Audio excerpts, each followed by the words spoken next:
is, folks. You laughed with him when he played the Marine in the movie Wake Island, and soon you'll see him in 2 Years Before the Mast. He's Hollywood's magnificent mug. Well, I may not have looks, but I got brains. Why, I got brains in my head that I never even used yet. The American Meat Institute presents William Bendix in The Life of Riley.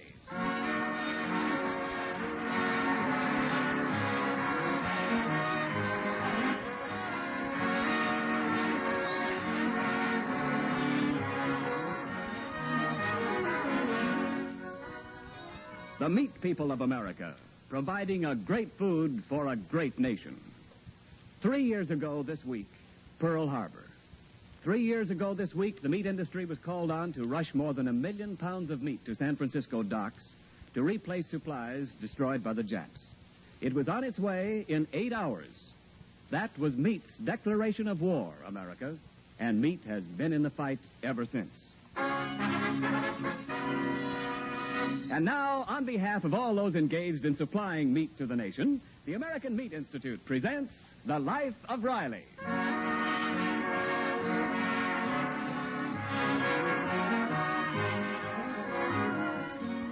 Well, it's lunchtime at the Los Angeles Aircraft Plant where Chester A. Riley employs his talents as a riveter. At the moment, Riley's own private debating club is in session, the members being Riley and his co-worker, Jim Gillis. And the topic for today is their usual one, the respective virtues of their sons. Say that again, Gillis. Okay, but I already said it 4 times. My boy, Egbert, is the most popular boy in the John J. Boskowitz Junior High School. It's wonderful what fathers will do for their children. They'll even commit perjury. Listen, Riley, are you insinuating that I am distorting the facts? Oh, I wouldn't go that far, Gillis. You're just allergic to telling the truth. Listen, once and for all, how can your boy be the most popular boy in the John J. Boskowitz Junior High School when my boy also goes to that school? Qued. What do you mean, quid? Well, that's a geometry term. QED. Qued. Means I just proved you're wrong. I ain't talking geometry. I'm talking my boy, Egbert. Listen, what makes you so sure your Egbert is the most popular? What makes you so sure your junior's the most popular? Don't change the subject. I asked you a question. Okay, I'll answer. All right. In the first place, you got to admit that my Egbert is good looking. Honest, Gillis, your boy ain't good looking. You're just used to him.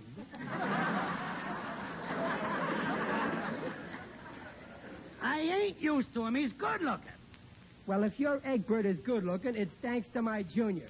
He straightened out his teeth for him. Now, don't get sore, Riley. This is just a friendly discussion. He's certainly better looking than your kid. Gillis, you're just prejudiced.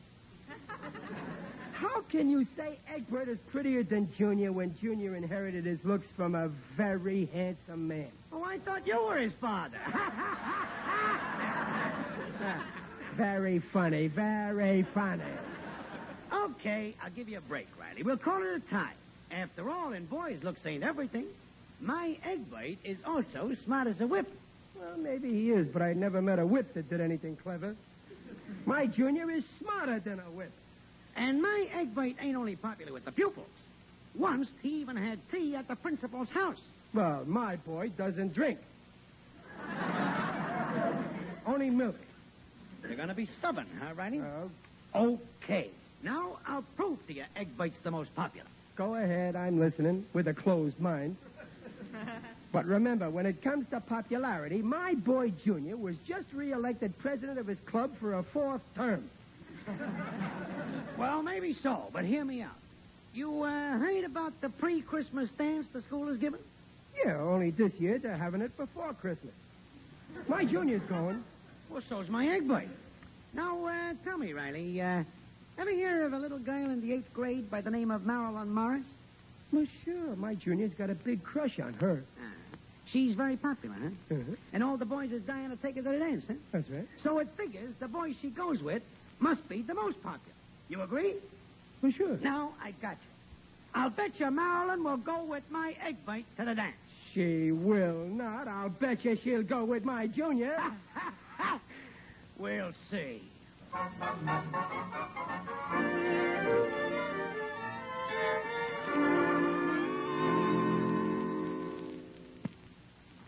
Junior. Hello, Pop. Oh, I see you're playing with your chemistry set, huh? Oh, I'm not playing, Pop. I'm making an experiment. Well, watch out you don't stain the wallpaper. When we rented this house, the landlady took inventory and counted all the spots on the wall. What are you trying to do, anyway? Oh, I'm trying to combine the sodium in this test tube with the chlorine in this retort to make NaCl, salt. What kind of an education are you getting? Since when does NaCl spell salt? That spells knackle.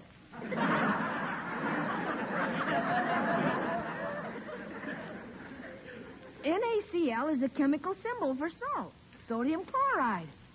Oh, Junior, salt is okay, but haven't you got something important to do, like making an important phone call? I don't have to make any phone calls. No? Oh, well, then you've already asked her to go to your school dance. Ask who? Well, this swell girl, this Marilyn Morris.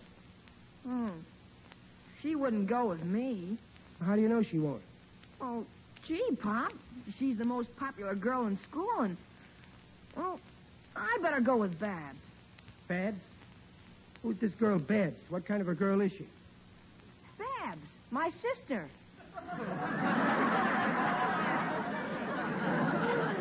Oh, yeah. You will not take your sister. I refuse to allow any fellow with as little nerve as you got to take out my daughter. Oh, gee, you think I want to take my own sister to the dance? I'd rather take Marilyn, but every time I get to the phone to call her, I get a funny feeling. Like butterflies in my stomach. Oh, so that's it. You got an interior complex. Sit down, Junior. I think I can help you. Yeah. Son, every boy has got to face certain dangerous things in his life.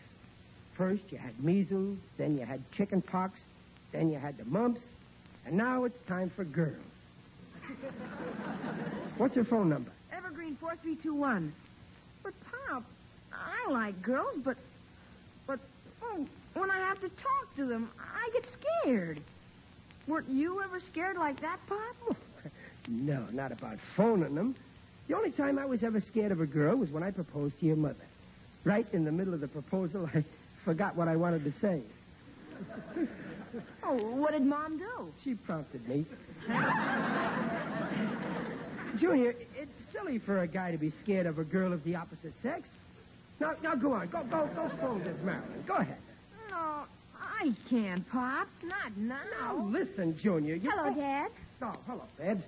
Listen, will you tell this brother of yours not to be afraid of phoning up Marilyn and asking her to the dance? Oh, I have been telling him, but it's no use. He's scared silly. Oh, cut it out. Go on, Junior. Phone. There's nothing to be scared of. I'll tell you exactly what to say. When Marilyn answers, the first thing you say is, hello. That'll kind of break the ice. Then you say, listen, Marilyn, I'm taking you to the dance, and I won't take no for an answer. Oh, no, Dad. You must never say that to a girl. Please, Babs, don't tell me what to say to a girl. Remember, I've taken out more girls than you have. Well, all right, if you want to ruin everything. Now, you listen to me, Junior. First you'll say no, and then you say, okay, if that's the way you feel about it, there's 1,000,000 girls I could take. And I think I'll take them. And then watch her snap up your offer. Oh, no, she won't, Pop. I know she won't. Junior's right. If a fellow ever spoke to me like that, I'd hang up on him. You will not hang up on him. You'll accept his offer. You'll go to the dance with us. Dad, no one is phoning me. Oh, yeah. Now, listen, Junior, stop stalling. Take the bulldog by the horns and phone Marilyn. No, I'm not phoning. I don't want to go to the old dance. I just want to be left alone. What brought that up? Riley, what's the matter with Junior? Ran out of the house? Oh, Mother, Dad's been trying to get him to phone Marilyn Morris and ask her to go with him to the school dance. Oh, Riley, will you let Junior take care of his own business? Now, but, Peg, the boy needs help. I'm only trying to build up his self-confidence. He's got to take Marilyn to the dance. What if he doesn't? He'll get along. No, I won't. That Gillis will jump up. Gillis! Oh, so that's it. Oh, Dad, you're always arguing with Mr. Gillis about how wonderful Junior is. Well, what else can a father argue about? The election's over. Baseball don't start until spring. Well, I'll show that, Gillis. Hand me that phone, Babs. Riley, what are you up to? Well, if Junior won't phone Marilyn, I will. Oh, see, Evergreen. But, Dad, you can't do that. Now, stop worrying. Riley, put that phone down. Every time you butt into Junior's business, you get him into trouble. Now, Hello? hello. Hello. Please, could I speak to Marilyn, please? This is Marilyn. Who's speaking? You don't know me, but I'm a friend of Junior Riley. Oh, Riley, stop this nonsense. Who was that? Oh, that was my wife. I mean my mother. That was my mother. Oh, so you're a friend of Junior Riley. Oh, sure. You know Junior, captain of the football team, star first baseman, and high-scoring forward of the basketball team. If that's what you phoned to tell me, I find it all very boring. Goodbye. Oh, wait a minute. Junior asked me to call you because he's got a sore throat. Junior wants you to go with him to the dance, and he won't take no for an answer. Oh, he won't he? No, and if he wants to, he can take 1,000,000 other girls. Well, let him. But... I'm not interested in any man who has to get some child to do his phoning for him. Goodbye. We were cut off. You mean she hung up? I told you that line of yours wouldn't work. That's funny. It worked with you, Peg. Yeah, but hearing it again, I don't know how it did. Now, dump him now. Pop, where are you? Oh, there's Junior now. You better tell him what you've done. Now, wait, Peg. Stay here. Remember, you own 50% of Junior. I'm not going to have anything to do with it. Babs, honey. No, thank you, Dad. Not me. I'm not getting into this. This is the thanks I get for trying to be a father.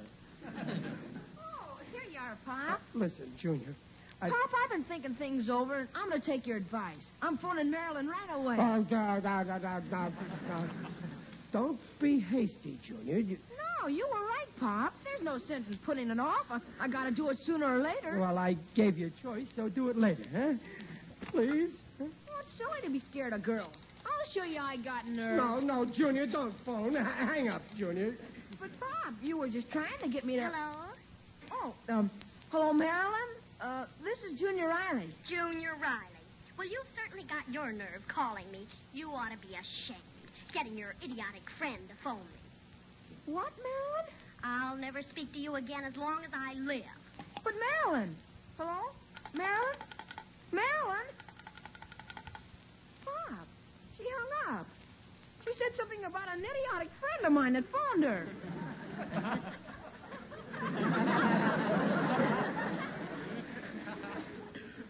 Pop, what's the matter? Your face is getting red all over. It must be my tight shoes. Pop, you phoned her? Junior, I didn't mean any harm. I was trying to help you, and it ain't as bad as you think. But look, let's forget about it. You go to the movies. Wait a minute. Here's a quarter, Junior. Oh, Pop. Junior, come back here, will you?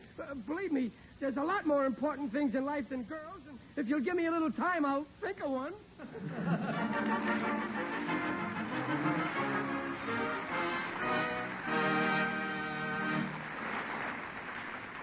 Well, Riley certainly has messed up his son's social life, at least temporarily, and there will be further developments in just a moment. Right now, this is Ken Niles speaking for the American Meat Institute. It was just 156 weeks ago today that the most shocking news of a lifetime started crackling out of our radios. Pearl Harbor. You know that our nation was immediately galvanized into action. You know that the miracle of American production is why we are on the winning side of the war today. Now, what happened to the meat industry at the time of Pearl Harbor? Well, at 9:30 Monday morning, after the Japs had hit and run, the Chicago Quartermaster Depot received an order to purchase 1 million pounds of meat, boned, frozen, and boxed for immediate shipment to replenish supplies. Contact was made at once with the meat packing companies. By 5 o'clock the same day, cars loaded with 1 million pounds of meat were rolling toward San Francisco. Since that time, meat has been mobilized for war. Better than 10 billion pounds of meat have rolled to American ports and camps of war.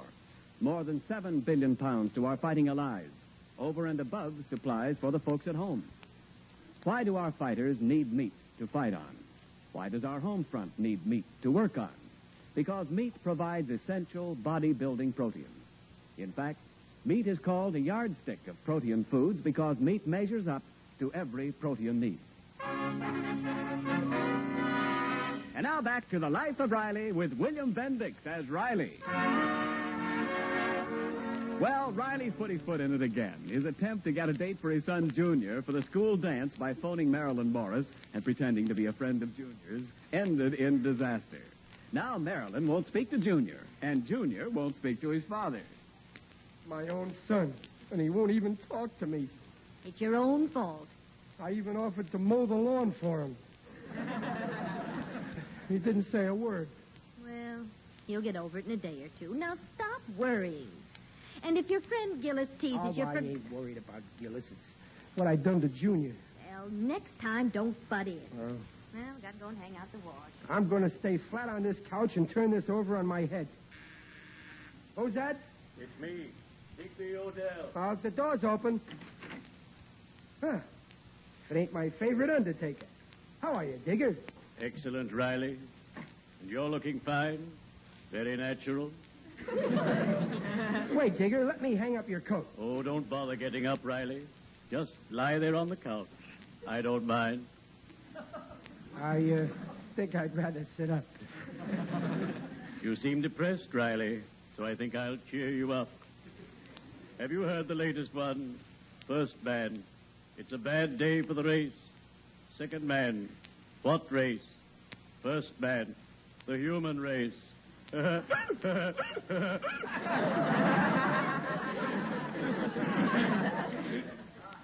Isn't that a scream? Yeah, I think I'll lie down again.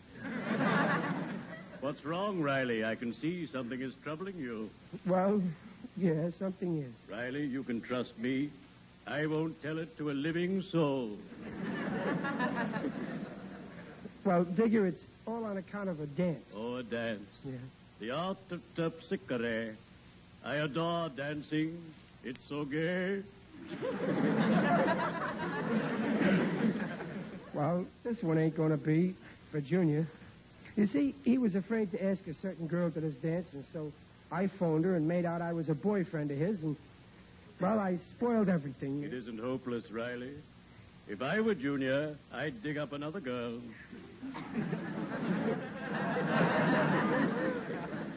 Now, you could do that, Digger. But Junior wants to go with this particular Marilyn. I sympathize with the lad. When I was a boy, somehow I could never get a girl to go to parties with me. I don't know why. I was just as much fun then as I am now. I don't know. I wish there was some way to square things for Junior before he disowns me as his father. There is, Riley. Go to this girl and confess everything. Then she'll forgive Junior. Yeah, that's what I'll do. I'll go and confess. I'm glad I thought of that. Would you like me to drive you there? There's plenty of room in my car.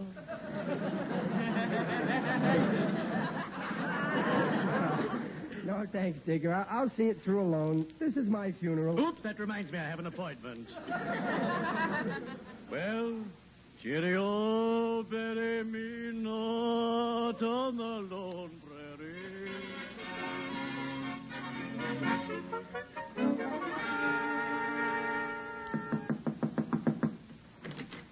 Yes, Pardon me. Does Marilyn Morris live here? she does. I'm her father. Well, could I see her, please, sir? What is it about? Well, I want to find out if she still hasn't got a date for the school dance. Indeed. Aren't you a little too old for that sort of thing? Oh, no, I don't want to take her to the dance. My wife wouldn't like it. I mean, my son wouldn't. I just want to tell her something. Oh, pardon me. I didn't know you had company. I haven't. You have, Marilyn. Oh? I'm Mr. Riley. Junior's my father. I'm his son. I'm pleased to meet you, Marilyn. Have a cigar. No. You, Morris. Mr. Morris. I don't smoke. You wanted to see me, Mr. Riley? Well, yeah, I wanted to talk to you private-like. I figured if you were alone, There's something I got to tell you just between the two of us. You can cough your head off, Mr. Riley, but I insist on being present during any conversation you have with my daughter. Well, Marilyn, yesterday you got a phone call from somebody who said he was a friend of Junior? Yes, and of all the silly little dopes I ever heard, he certainly takes the cake. My Junior is no dope. I mean his friend who phoned. Well, don't you think you're being a little hard on Junior's friend? She is not. I happened to overhear that conversation on the extension in my study. Father! And I must say, Mr. Riley, if the boy who telephoned is the type your son associates with, I forbid Marilyn to have anything to do with him. Now, listen now. The boy who phoned is a very fine tripe. He's a drip. I wish I knew who it was. Well, that's what I come to tell you. You know? Yeah. I'm the drip. You? Yesterday, I wouldn't have believed it. Today, I do. Well, you see, Junior was dying to ask you to the dance, but he was too scared to phone you, and so that's why I did. He didn't know anything about it. Oh, I see. Oh, I wish I'd known. I wouldn't have spoken to Junior the way I did. Oh, I'm sorry. Oh, then you ain't sorry, Junior? Of course not. You forgive him, huh? Certainly. Oh, well, okay. Then it's all settled. Junior will call for you, 8 o'clock, Saturday night. Oh, no, I can't go with him to the dance. I'd like to, but I can't. Oh, why not? I've already accepted a date with Egbert Gillis. What a wonderful pal I turned out to be. For Egbert Gillis.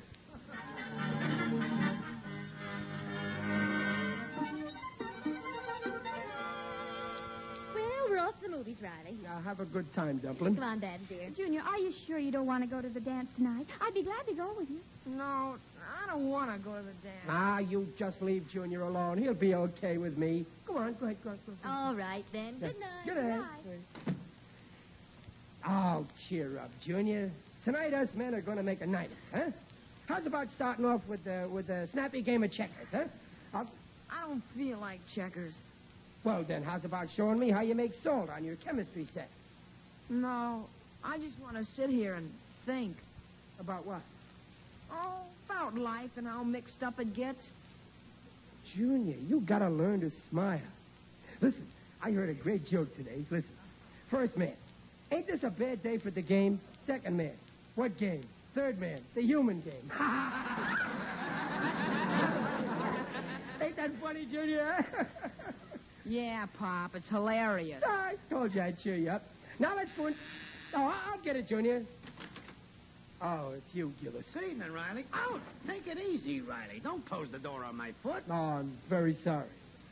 Come on in, Egbert. Hello, Mr. Riley. Hello, Junior. Oh, Egbert. I know why you're here, Gillis. All right, go on. Go ahead. Gloat. Go Oh, on. no, Riley, I wouldn't come for that. We just happened to pass by on our way to pick up Marilyn, so I figured maybe I could give Junior a lift to the dance. Oh, that's very thoughtful of you, Gillis, to go 4 miles out of your way and use up a half a gallon of General Eisenhower's gas. But it so happens Junior ain't going to the dance. Him and me are sitting this one out. You don't say. Yeah. Oh, well, don't take it too hard, Junior. Some kids are cut out for social life and some ain't. It ain't that. Junior's got more important things to do than go dancing. He's staying home tonight to work out some chemistry experiments.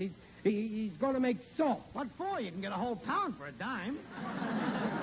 He's inventing it with his chemistry set. Salt? That's baby stuff. Sure, my Egbert makes iodine with his chemistry set. Made a whole bottle of iodine last night. Well, he should have pasted a picture of your face on a bottle. How could you make iodine, Egbert? We don't learn that till a senior year. I did so make it, didn't I, Father? Yes, sir. The finest iodine I ever saw. How do you know? Did you taste it? You don't believe us, huh? No. Where's your chemistry set, Junior? In the other room. Okay, come on, Egbert. Oh, but, Father, I'll be late for the dance. No, you won't. You'll see, Riley. Whether it's social stuff or chemistry, my Egbert is a great little mixer.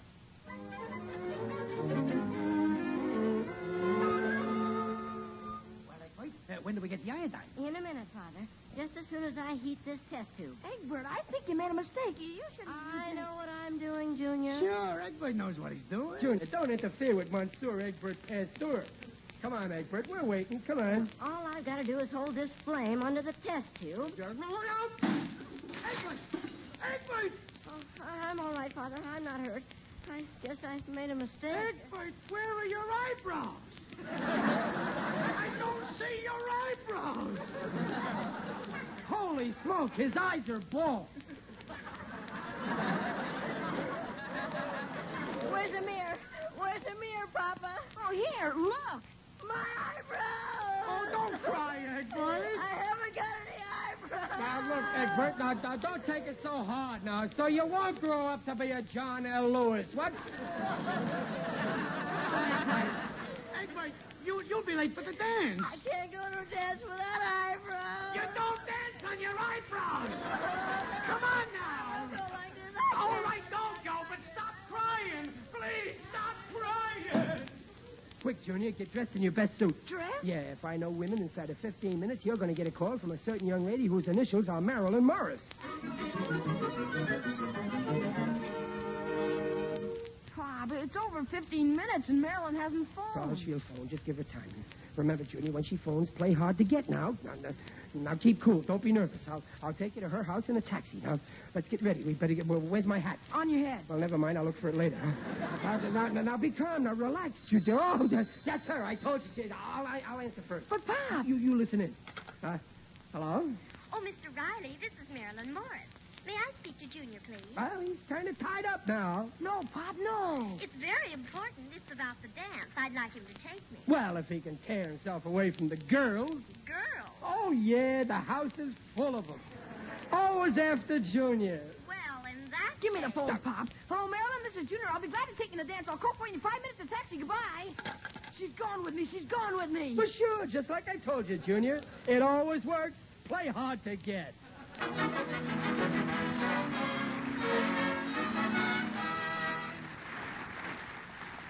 Here's a special message from our star, Riley himself, William Bendix.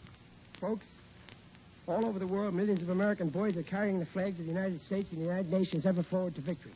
That victory over our barbaric enemies is inevitable, we know. That all too many brave young men will never return to share the fruits of peace, we also know. If these men are willing to stake their lives on what they believed in, the least we, safe here at home, can do is to give them weapons they must have to fight with. We must buy war bonds, lots of them. More than we think we can afford. Each bond we buy is an investment in America's future and a tribute to those who are willing to die to protect that investment. Good night. Don't forget to live the life of Riley with us every week at this very same time. Next week, Riley goes to adult evening school and gets entangled with a love-starved female. We think you'll enjoy the results. This is Ken Niles in Hollywood saying good night. This is the Blue Network. 7:30 at KECA, Los Angeles.